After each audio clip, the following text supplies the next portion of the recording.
everyone, and welcome to Thanks, It's Vintage. This is episode 1 of our brand new video podcast here at Vino Divino. And this is coming out of a program called VDV Select, which is our concierge program. My name is Andrew. I'm one of your co hosts. This is Lydia. My name is Lydia. Hi. And we're going to be tasting some incredible wines in each episode here and going through really cool producers, amazing topics about wine, and most importantly, really diving deep in a way that is easy to digest. We want to make the world of wine easy for everyone, and we want to make it fun to explore and showcase why these small family producers are some of the best wines you'll ever have, and they might be names you don't know, bottles you don't recognize, grape varietals that you have yet to discover. And that's what we're here to do today. So Absolutely. I think we're first going to introduce ourselves. I guess I'll start. Go right ahead. Sure. So, as I said, my name is Andrew, and I am the manager of VDV Select, our wine concierge program. So, my job here at Vino Divino is to basically hunt all these really cool producers, incredible varietals. Maybe it's a varietal that you already know, but just not a family that you have yet to experience in terms of the wines that they are producing. I look for things that are unique, but I also look for things that are classic representations without breaking the bank, which can be really difficult in some areas of the wine world right now. And if I do find something that is a bit more on the pricey side, it's got to be worth it. And that is really what I'm here to do, is to bring these bottles so that everybody gets to enjoy them and make sure that you know what they are, know who these stories, the stories behind these bottles, and get to really experience wine on a whole nother level. I want something that transports you somewhere Yeah. and not something that you just go, it's okay. It's wine. Right. I mean, there's plenty of that wine out there. And don't get me wrong, I love my everyday drinking wines, and I still find those for people too, but I want it just, a little heightened Yeah. on another level. Aiming for elevation. Exactly. Yeah. Lydia, why don't you introduce yourself to everybody? Yeah, absolutely. So my name is Lydia, as you heard. I actually grew up in Australia, surrounded by amazing wine regions, but professionally was actually focused on music for a long time. But when I moved to the US, I found myself immediately attracted to the wine industry. Got a job at Vino Divino, ended up as manager, really focused on study in a fun way, did my WSET 3 and some other things, and have really focused on learning as much as I can, as quickly as I can, because it's my 4th year in the industry and there's just an endless amount to learn. And it's really exciting. And that's why I want to do this podcast. I want to stretch my tasting skills. I want to learn about amazing makers and viticulturalists and all those things that really make this industry what it is. So, yeah, very excited to be here. Yeah, really excited that you're here with us to do this, and it's going to be great as we explore every single week. I should have also mentioned in my introduction of myself that I have been in the wine industry for almost 6 years now, so it's really not been a significant amount of time. But it did start in the middle of COVID with studying first. I was at that desk job at one of the institutions of higher education here in Boston. I won't say which one, but people will figure it out eventually. And it was a great place to work, but COVID just burned me out, and I decided I needed something that I truly felt passionate about. And that's where I landed on wine. And so now, with certifications from the Court of Master Sommeliers, from the the Wine Spirits and Education Trust, and the Wine Scholar Guild, I have found myself just hungry for knowledge every day, and that's what really makes it fun tasting every week and learning all of these really cool families and their stories. So that's what we have today. Actually, is we're gonna jump on in with Claude Riffault, really an incredible Sancerre producer, one that I have had in the past and am really excited to have again. And I know that you've done a little homework on Claude Riffault. I have. And I have not found out as much as I'd like about the original Claude, but it is now Stefan that has taken over the business. So his son. yes, his son and his son's wife, so Stefan and Benedict. So they are really in charge now. It seems to have, in the last 8 years, maybe, converted to an organic and a biodynamic production, which it was not before. And there seems to be a lot of cool things going on there. Yeah. This producer is one that I first learned at a previous wine shop that I worked at. Mm, I will name this one only because they are no longer in business, which is actually a little sad. I will say that, even though they would have been, a really strong competitor to us. yeah. Uh, but they are no longer in business, and that is the Urban Grape. I did work for them for a year, and that is actually where I first discovered Claude Riffault's wines. I had no idea what it was. I remember tasting the rosé that Okay. they produce, and I remember tasting a Pinot Noir that he produces, and I was just like, "What is this?" They're both Sancerre, but they were uniquely different than any Sancerre I'd had, rosé or Pinot Noir. And then eventually I got to taste uh, Claude Riffaut's Sancerre Blanc, his Sauvignon Blanc, Mm. and that was when I was working in restaurants, when I got to taste that, because we put it on the bottle list, and I realized that these were truly special. Well, I think it's important to point out that I don't know Claude's history, but Stefan trained in Burgundy. So we have a very different, is it fair to say, different mindset of how they approach the land. So we're focusing on monopoles, we're focusing on Yes. individual plots that represent a difference in the wine at the end of the day. And that mentality is very Burgundian. So I'm assuming other Sancerre producers do this as well, but I haven't heard of it in this depth. Yeah, I would say that Is that Sancerre, fair? Mm. yeah, absolutely Okay. fair. I would say that Sancerre is a region that has, one, grown in popularity Mm. in a way that just has really, it's outgrown its britches at this point, is a good way to Yes. put it. There's no more land that they can farm. Yeah. Everything is to max capacity. And Sancerre is a tiny region, as we know. But this mineral style of Sauvignon Blanc has Mm. become the thing that everyone is hunting for. And, you know, it's And the interesting to prices see have gone up exactly. in a It's significant way. it's interesting to see how that has developed, but then you have producers like Claude Riffaut or his son Stefan, um, who are really bucking that trend, not in the way of producing a wine that isn't mineral driven, but it's not as Mm.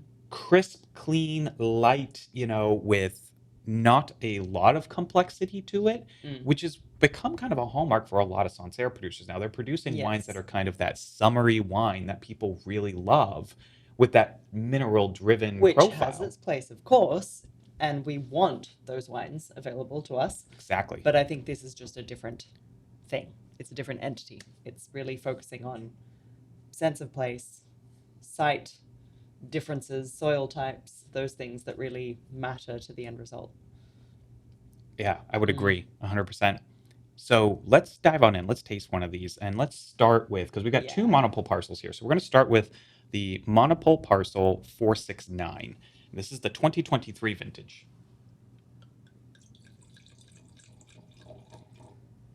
So this seems to come from Coyote soil. I don't know if I'm pronouncing that correctly. I believe you are. With Caillou rocks, which are pebbles that really aid in warming the vineyard as well, warming the soil. Um, but we are talking Kimmeridgian limestone here, so ancient, ancient soil types. Yeah, there's a incredible depth Wow, of aromas on the nose, which is really beautiful. And the other it thing is. that I want to point out too with these wines, that you probably already know from your research, is that we're talking about wines in Sancerre that are Sauvignon Blanc that Mm. have seen some stainless steel, Mm. but they actually do see They do a see oak. little bit of oak, and he's very And I don't judicious in think it's a how he little uses it. bit. I think it's quite a significant amount in both of these. Well, yeah. So it's definitely not new oak per No. se. He's using old oak. He's using large foudres, for the most part. Hmm. So we're not doing Tonneau. small barrels, Mm. and that's really giving this. That's going to give this wine some texture and some body in a way that it otherwise wouldn't have. But And none of the toastiness. So he's really exactly. aiming for texture, not flavor. And I think that's really important here. So he's got that sense of place. We're getting that beautiful minerality that we expect out of Sancerre. And then we get this texture. And that's what I'm really excited to experience as we taste these. And there's a lot of herbaceousness on the nose, which you could say is a Sauvignon Blanc feature, but this is not the grassy quality that you get in other wines, such as Marlborough, um, the region of Marlborough in New Zealand. This Yeah. is herbal, like it's really interesting, almost almost anise, but not. It's like stopping just I before hear there. you on that. Yeah, it is almost there for sure. Yeah. And the beauty of it is that, I we've smelled and tasted Mm, a lot of Sancerres. mm. But this is one where it's very clear that there's just layers on top of each other. Each time you Yeah. smell it, you're pulling another thing out in a way that I just don't get with a lot of Sancerres. You'll take a smell, take a smell of the wine, taste the wine in a professional setting, and you will get, you start listing off all these flavors and aromas that you get, right? But already just on the nose here, I'm noticing that it just presents itself in a different way than Yeah. most Sancerres do, where every time I go back to revisit it on the nose, it's not the same thing I just got 2 seconds, 3 seconds earlier. Definitely not. It's definitely got layers. Wow. Yeah, Very pretty fruit, but complex. for sure. We're getting citrus, we're getting stone, we're getting orchard, we're not getting tropical, but we're getting all of the others. Right. All right, I'm going to give this a taste. I want to Yeah, see what this this is is like now. very pretty.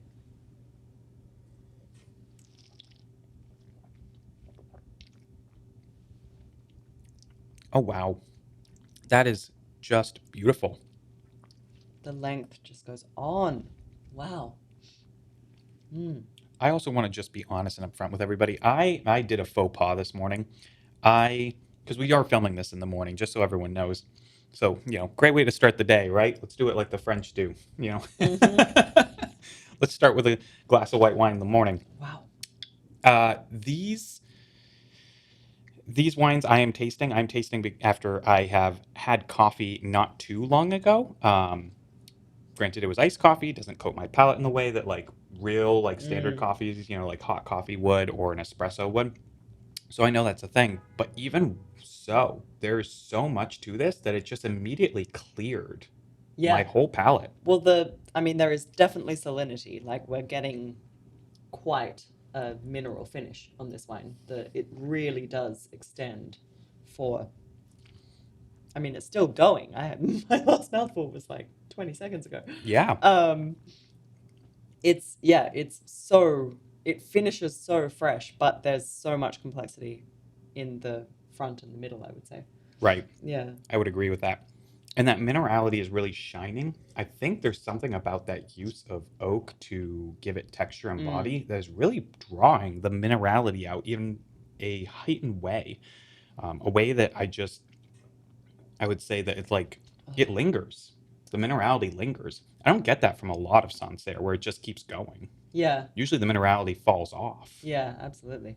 And the the quality of the acid is just so crystalline. Like, it's so clear on the palate. And it's really extending the citrus aspects of the wine. But Yeah, the middle is far more full and fleshy and stone fruit heavy. And then it turns very citrus and clean at the right. end. Yeah.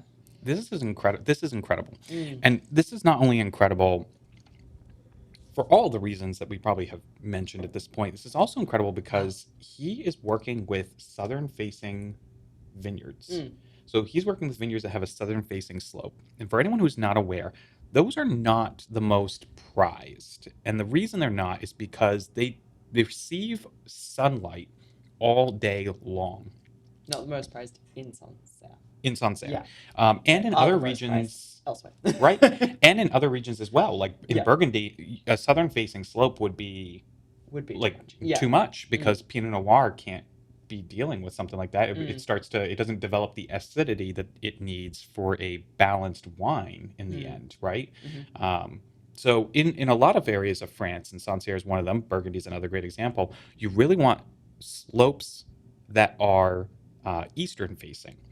Mm, Um, and there's that reason again is all comes down to how the sun rises, how the sun sets, how much sunlight it's getting, how much shade it's getting, and that it really is going to determine the way that the grapes develop in terms of sugar and content in the grape and acidity. Sugar when it's warm and hot out yep. with the sun, and then of course that acidity when it's nice and cool and in the shade or overnight as well. So I mean, the acidity is surprising for a grape that has been getting And I did sunlight more. notice this is 14%. Yeah, it's very hot. It is, it does not feel like No. 14%. It is fresh. Like I probably would have guessed maybe even 12 and a half if I Yeah. was blind tasting this, but the acidity is just so vibrant on the palate. They've managed to get both And very that's, clearly. Yeah. you know, this I think speaks volumes to why, you know, it really comes down to the winemaker a lot of the time. You know, sometimes those prized Mm. vineyards,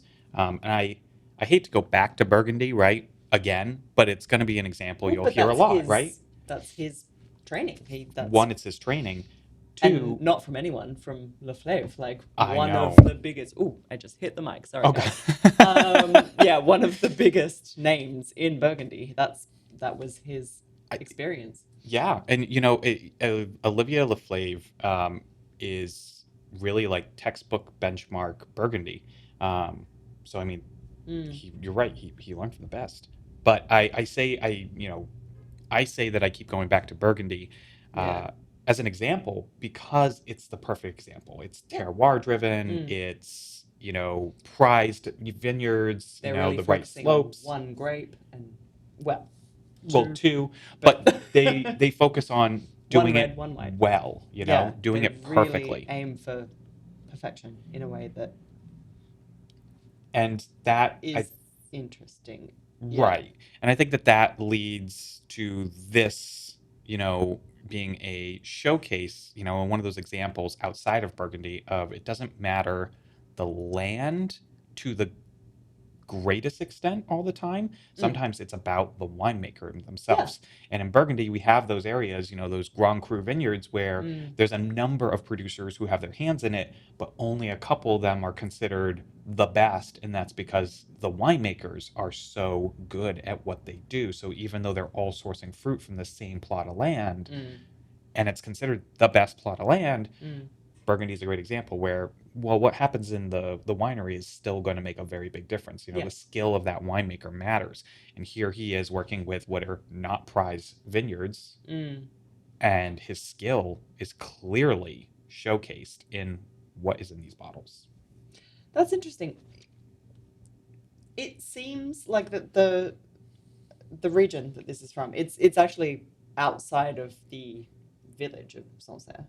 Right. Is it considered a village? I've It never. is considered a Yeah, village. it is a Yeah. village. And then the region, of But course, this is is quite like a large. commune that is outside of that, still under the Sancerre AOC.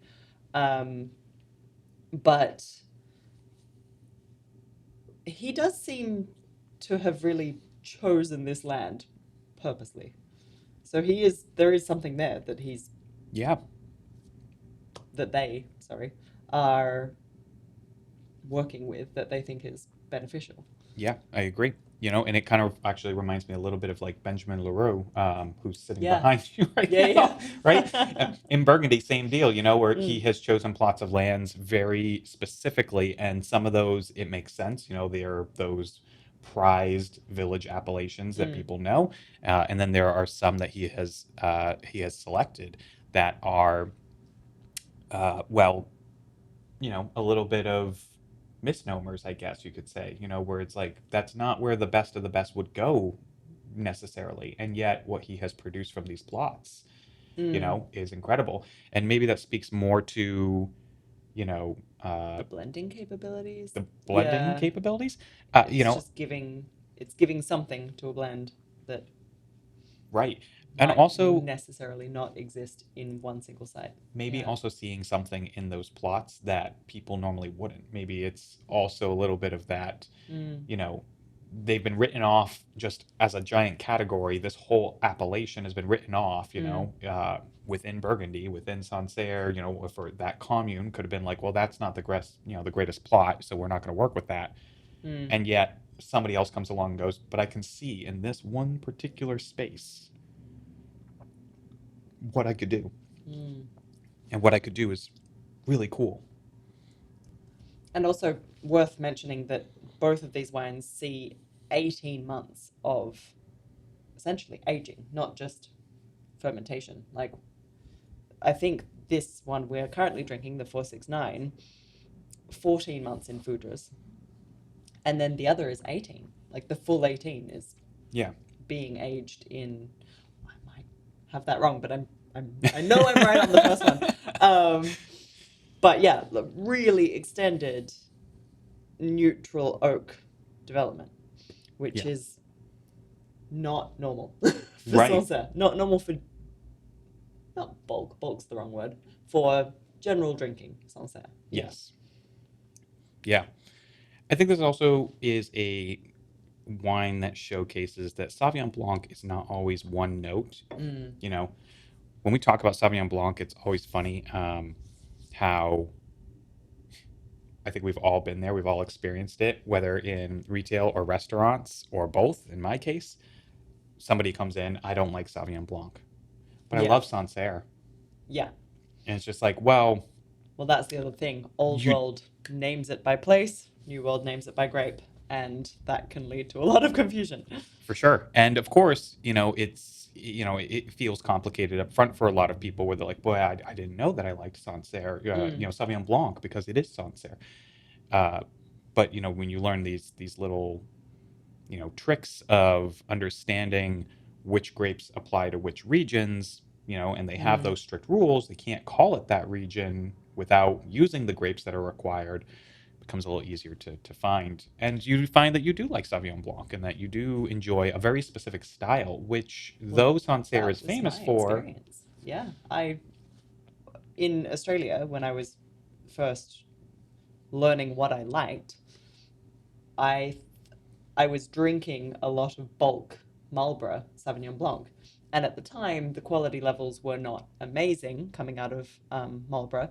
That has drastically changed since I started drinking. But yeah, it was the extreme of flavor and aroma. And I just thought I didn't like Sauvignon Blanc. As soon as I started, I thought I didn't like white because that's ah, mostly what I was exposed to. that makes sense. Incorrect. I have discovered I adore white, and there are so many that I love, but it's really just what you're exposed to and what your palate gravitates to initially. But that Yeah, if you yeah, I really thought for years that I just didn't care for it. right. Turns out that's not true. Yeah. And, I think as you explore wine, yourself, whether it's us we're talking about or Mm, those who are viewing or listening at home, it's the thing to keep in mind is that sometimes you come across a grape where you didn't realize that you would like it, then you find out you do like it. Now it's a matter of figuring out those styles that you like that mm, grape being produced in.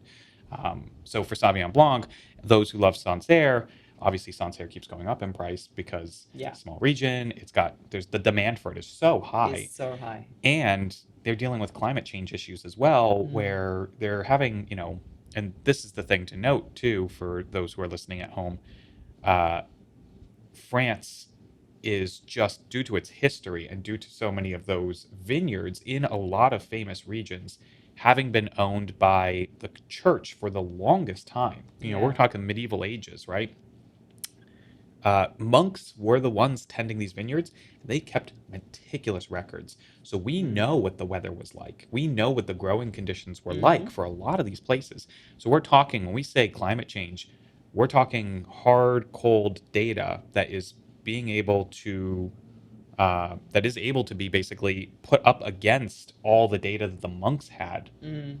hundreds and hundreds and hundreds of years ago, and say Sancerre has never experienced frost and hailstorms in the like volume that it is experiencing today, which of course means damaged, grape bunches, Yeah. means less wine, and that demand is not diminishing. So, it's really causing a big Which problem is here. another reason why people have multiple plots of land, even if if that plot of land isn't potentially the best site imaginable. Yeah, If they have multiple, there's less chance that hail is going to destroy all of it, rather than just some of it.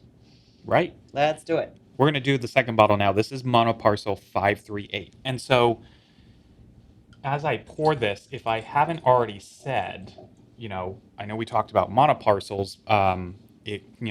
Another term that you could also utilize would be monopole, and this is that Burgundy style. You'll see this term a lot more in Burgundy. Monopole essentially means that, essentially, it does mean Mm. that all of the wine in the bottle came from one single plot. And that's really important. And that plot is owned by one single owner. Exactly. That's a big difference between some other terms that you might see around and monopole, is that it is owned by one maker. Yes. And I would say, this is something to also keep in mind is that is not common in France. That's not Mm. common. Mm-hmm. There are, for certain regions, I should say, Burgundy, again, like I said, we keep coming back to that, even though we're not even drinking, but you were right. Like he trained there, and this is an example of Yeah. that style, right? And that kind of vision when it comes to winemaking. Uh, you know, there are just a number of places in France that are famous where somebody doesn't have access to the entire vineyard alone. So producing a whole plot as one singular wine is not only rare, but also very special because it really lets you taste a very specific Yeah. place. It's one thing to say I'm Absolutely. tasting the place and it's this village and they are sourcing grapes from all around the village, right, within the Mm. appellation. It's another thing to say, well, they're all coming from this one particular plot out of all of the plots. Mm. Um, and that really does show here too, I think. This smells Interesting. so much like there's breadth to this wine that I Yeah. don't think was in the first one. It's It's really interesting. brighter on the nose as well. But it has almost identical herbal notes. It That's does. really interesting. Yeah. Yeah, wow. Well, same grape. I Same do grape, expect a same, little bit of that, almost the but same soil. I think we're dealing, let me get the name right, Terre Blanche? Terre Blanche. Yeah, which is the same form of Kimmeridgian, but limestone, but we're dealing with. Here's my problem.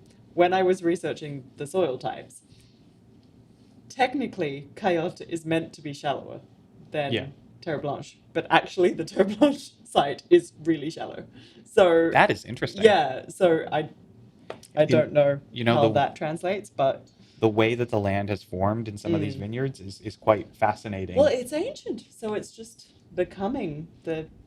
I mean, I'm not going to pretend I know a ton Well, about the way Earth moves, but it's probably great for everyone to know that mm, in France, there is this area called the Paris Basin, mm, which is encompassing, and you can, think about a map of France and, hear Paris Basin, and you're thinking correctly.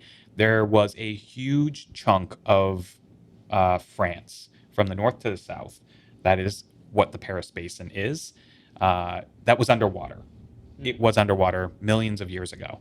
Um, and it's because of that fact that it was a seabed essentially for so long that these are we not have. soils that developed from what was above land, the water Mm, line, to begin with. These are soils that developed from below the water line. So, and we're literally talking about fossils in the soil. yeah, Ancient sea, like oyster, essentially oyster, but it's not the same. right. So very, very specific type of soil, and you can't replicate that. And that is, I think, Mm, why some of these places, we we're drawn to them so much, especially as wine professionals, and we geek out over them, is because of the fact that you can't get this anywhere else. You can't. It really does. That soil composition really matters, especially when it's so unique like this.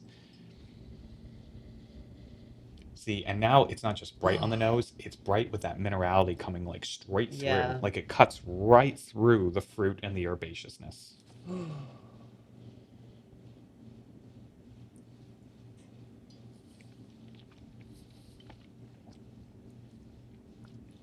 Wow. Wow.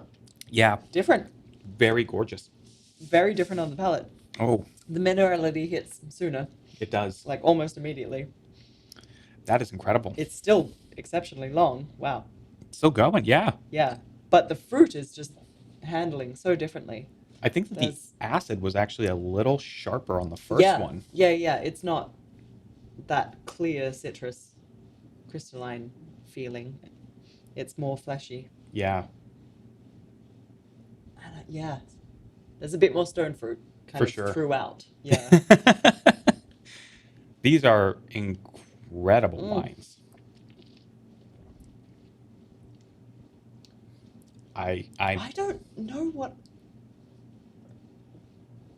they're so delicate still. yes. Even though there's so much complexity. Right. That I don't know if I'd want a proper meal with these wines. No, Maybe just cheeses or fruits or, I, anything like that. I would agree with you on that. There are definitely some wines that make me want food. Mm. This is not that wine. Neither of these are that wine. They I demand attention. I want these on their own. They're Yeah. too beautiful. They're too delicate. They're too unique. They shine. They really do They shine on really their do. own. Yeah. And there's no need to pair them. Now, that's not to say they aren't going to be amazing if we pair them with something. But yeah, I really enjoy it by itself, and I think it deserves to be by itself. Yeah. I can't say that about every wine, but I can say that about this one. I mean, when you introduce tannins into the mix, that's when fruit starts becoming necessary. But Right. in this case, yeah, they're just so elegant on their own. Yeah. I I cannot stress how beautiful and amazing these wines are to everybody who's listening and watching at home. I also have to say that these wines are very special. They are extremely limited in Mm. production. Mm-hmm. He does not make much of this at all. So we are not talking about wines that you could just go somewhere and find on a shelf. And if you do, wow, you hit the jackpot. But if Do we know the bottle numbers? I don't think I found wasn't able to find the Mm. bottle numbers in particular. I do know that he's only working with 13 and a half hectares. that. I'm guessing it's in the low thousands. It's in the low Yeah. thousands. It's got to be. And these are wines that, when they come around, it's usually you grab it and it's gone. Mm. These are, and The these are demand not is inexpensive. high. I should say that right now, these are $105 retail a Mhm. bottle. So not cheap, right?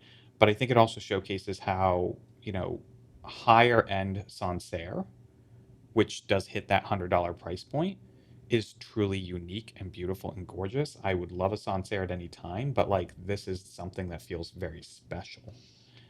And does it go much higher than that? It doesn't really go much higher than that. No, we're not talking I Burgundy. We're don't not think I've talking Bordeaux. We're not seen anything talking. over 200. I mean, No. definitely that could be an experience, but I feel like if you're comfortable spending that on a good bottle of wine, you're kind of getting the best Right.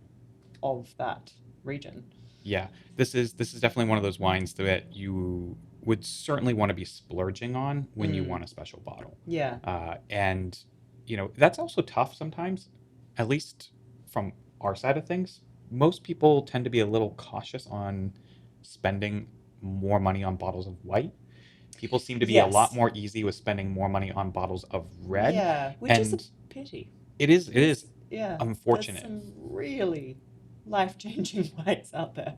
I think there's this cost and value perception Mm, that goes with the reds that doesn't seem to be translating to white wine, and yet it exists in white wine too. yeah. And there are white wines that have I think those it's fair to say in lower quantities. Like for it's sure. that there are when we're talking about cellarable wine, I think it's very fair to say that whites aren't being made in the same quantities to cellar Yes. with the intention that it needs to age before it's at its best. Um, but that's not to say they don't exist, and there's definitely some absolutely life changing. As I said, these are some of it. Yeah. This is beautiful. Yeah. Yeah. And honestly, these wines are actually designed to be aged too. And Mm, that's the beauty of them. So, like, as they taste right now, they are absolutely fantastic, beautiful, stellar. Cannot say enough about them. Uh, but they are ageable.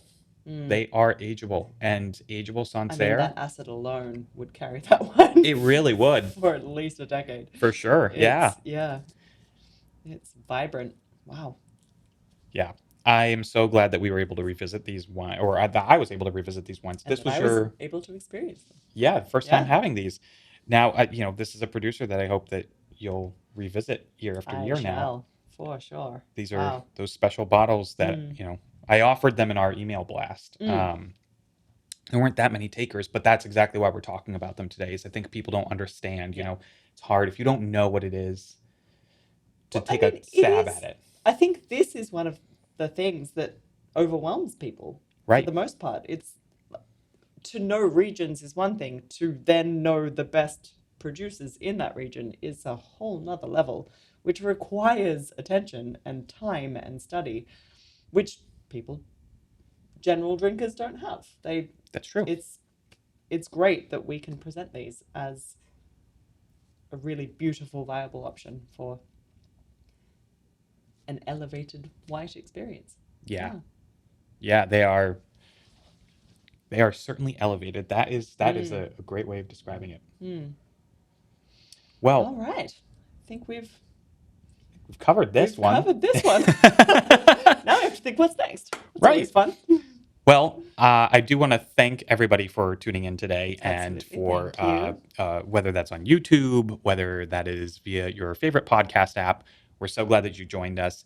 If you love what you're experiencing with this information and being able to see these wines and understand them better, please give us a follow, give us a Mm, like, and of course, most importantly, click the link in our bio.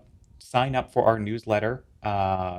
This is a newsletter through VDV Select, which is one that I personally do. It comes out, I say newsletter, but it comes out a couple times a week, and it's wines. It's particularly wines that you can gain access to that I have personally gone out and found.